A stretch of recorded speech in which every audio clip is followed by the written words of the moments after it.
সবগুলা মিডিয়াকে নিষিদ্ধ করা হয়েছিল, রাষ্ট্র নিয়ন্ত্রিত মাত্র 4টা মিডিয়া। এই তলোয়ারের কূপে যারা পড়েছিলেন, সংগ্রামও তাদের একটি ছিল। পরবর্তী পর্যায়ে আস্তে আস্তে সেই যাত্রা আবার শুরু হয়েছে।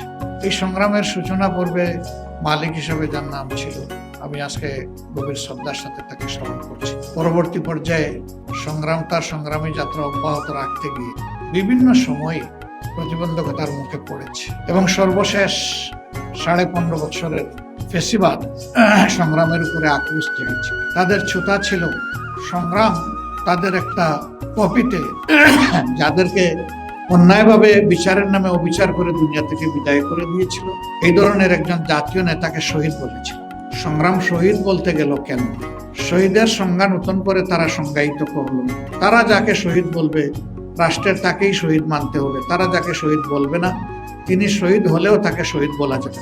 এবং সেই দিন দৈনিক সংগ্রামের উপরে কি তাণ্ডব হয়েছে আপনারা জানেন। এখানে অনেক মিডিয়া আছেন, সংগ্রাম তো মিডিয়া পরিবারের একটা সদস্য ছিল। সেই দিন যদি সবাই সংগ্রামের পাশে আসতেন, যে কথাটা দৈনিক আমার দেশের সম্মানিত সম্পাদক মজলুম সম্পাদক বলে গেলেন, যে মত প্রকাশের স্বাধীনতার প্রতি সম্মান দেখাতেন, তাহলে পরবর্তী পর্যায়ে আরো অনেক মিডিয়ার উপর বিভিন্ন ধরনের অত্যাচার আক্রমণ এসেছে, সেটা হয়তো। তবে এর আগের পর্বটা গিয়েছে জনাব মাহমুদুর রহমান সাহেব। এই দুইজনই কেবল কিন্তু নির্যাতিত না, কাজী সাহেবও শুধু নির্যাতিত না, নির্যাতনের শিকার হয়ে কেউ কেউ দুনিয়া থেকেও চলে গেছে। কাউকে আবার বাংলাদেশের সীমানায় নিয়ে ছুড়ে ফেলা হয়েছে। এরকম সংবাদ জগতের উপর দিয়েও, জাতির উপর যেমন তাণ্ডব তারা চালিয়েছিল, এই সংবাদ জগতের উপর দিয়েও তাণ্ডব চালিয়েছিল। একজন প্রথিতযশা সাংবাদিক বলে গেছেন, সেই সময় অনেকেই সত্যকে সত্য হিসাবে তুলে না ধরে ফেসিবাদের সাথে আপোষ করেছিল। সত্য মেনে নেওয়ার মাঝেই সৌন্দর্য, এটাই সঠিক। যদি জাতির দর্পণ হিসাবে সংবাদপত্র এবং বিভাগ হিসাবে সাংবাদিকরা ভূমিকা পালন করতেন, ফেসিবাদী শাসন এইভাবে জাতির উপর জেঁকে বসতে পারত। রাষ্ট্রের 3টি পিলার গঠনতান্ত্রিকভাবেই স্বীকৃত, আর দুনিয়ার সিভিল কনভেনশন অনুযায়ী 4র্থ পিলার হিসাবেই সংবাদ মাধ্যমকে বলা হয়ে থাকে। তো একটা ঘরের 4টা পিলারের মধ্যে একটা যদি বিধ্বস্ত থাকে, ঘর তো টিকবে না, ওই একটার কারণেই ভেঙে পড়ে যাবে। কিন্তু 4টা পিলারে যদি শক্তভাবে দাঁড়িয়ে থাকে, তাইলে ঘরটাও আশা করা যায় সেভাবে দাঁড়িয়ে থাকে। আমাদের সমাজটা ভেঙে পড়ার এটাও একটা কারণ কিনা। আমি সাংবাদিক জগতে এই সেবার সাথে, মহান সেবার সাথে যারা জড়িত, তাদেরকে সক্রিয়ভাবে বিষয়টা বিবেচনা করার অনুরোধ। তবে জাতি হিসাবে যারা এগিয়ে যেতে চায়, তারা পিছন নিয়ে বেশি কামড়াকামড়ি করে না, পছন্দ করে না। কিন্তু পিছনের কোনো দুঃস্বপ্ন অথবা কোনো দুঃশাসন যদি জাতিকে তাড়া করে, তাহলে এটাও স্মরণ করিয়ে দেওয়া কিন্তু সংবাদপত্রের দায়িত্ব। একটা সংবাদ মাধ্যমের 2টা অংশ থাকে, একটা হচ্ছে নিউজ আর একটা হচ্ছে ভিউজ। নিউজটা একেবারেই সরাসরি সাদাকে সাদা বলবে, কালোকে কালো বলবে। এখানে মহান সাংবাদিকের নিজস্ব কোনো বক্তব্য এখানে সংযোজন হবে না, আবার সত্য থেকে কিছু বিয়োজন হবে। যিনি যেভাবে বলেছেন, যিনি যেভাবে লিখেছেন, তারটা হুবহু সেইভাবে তুলে ধরতে হবে। ফেসিবাদী আমলে এটা একেবারেই হয়নি। এখনো তার কিছু কালো ছায়া আমরা বলবো, কারণ রোগ যখন পুরানো হয়ে যায়, এটাকে ক্রনিক ডিসিজ। ক্রনিক ডিসিজ কিন্তু সহজে সারে না, কিন্তু সারে, সময় লাগে।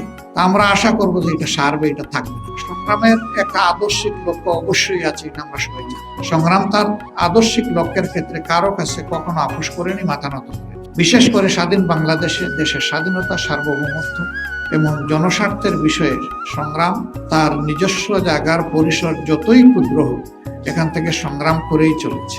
এই ক্ষেত্রে সংগ্রাম এখানে শ্রদ্ধা পাওয়ার উপযুক্ত। এর মানে এটি নয় যে সংগ্রাম সকল দিক থেকে একটা সংবাদ মাধ্যমের পুরো স্ট্যান্ডার্ড কভার করে একটা স্বয়ং সম্পূর্ণ সংবাদ মাধ্যম, এটাই বলব। সকল জায়গায় কিছু ঘাটতি থাকে, সংগ্রামেরও অনেক ঘাটতি আছে। এখানে সুধীজন তারা সবাই সংগ্রামের পক্ষে আজকে প্রশংসামূলক বক্তব্য রাখবেন, আমি অন্তত এটা প্রত্যাশা।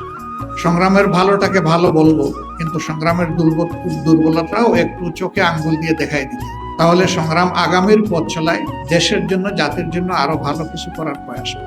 জনাব মাহমুদুর রহমান সাহেব সহ সিনিয়র সম্পাদক জনাব আবুল আসাদ সাহেব সহ শহীদুল আলম সহ যাদেরকে বিগত সরকার ফেসিবাদী কায়দায় নিবর্তন এবং নির্যাতন করেছে, আমি এই নির্যাতনের আরেকবার নিন্দা জানাচ্ছি। প্রত্যেকটি কেসে আমরা নিন্দা জানিয়েছি, আজকে আবার জানাচ্ছি। এবং সেই সাথে এই নির্যাতিত সাংবাদিকদের পাশে আমরা আছি, গভীর শ্রদ্ধা নিয়েই থাকবো।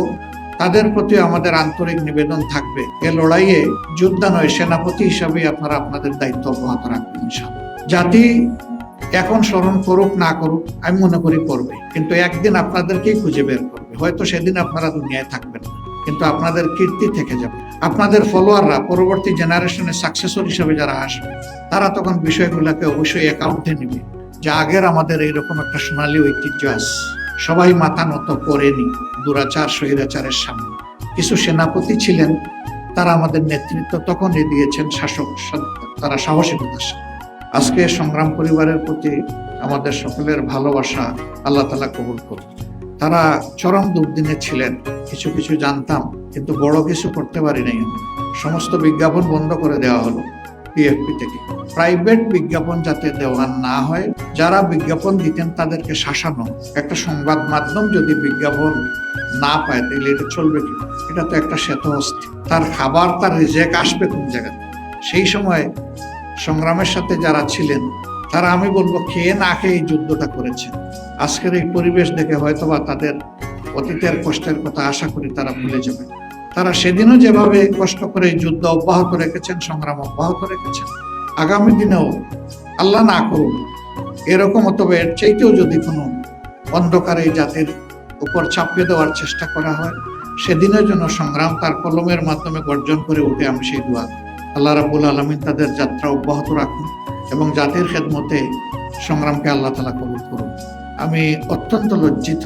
আমার দায়িত্ব ছিল এখানে যারাই কষ্ট করে এসেছেন, সম্মানিত জন আপনারা সবাই, আপনাদের সবার বক্তব্যগুলা শোনা এবং শিখা। আমি অনেক শিখতে পারতাম, কিন্তু ছোট মানুষ, সব তরকারির লবণ, সব জায়গায় কিছু কিছু শর্ট, সব জায়গায় লবণ দিতে গিয়ে সব জায়গায় শর্ট হয়ে যায়। আমাকে ক্ষমা করবেন। অনুষ্ঠানের সৌন্দর্য হানি করে বক্তব্য দিয়ে আমাকে বিদায় নিতে হচ্ছে।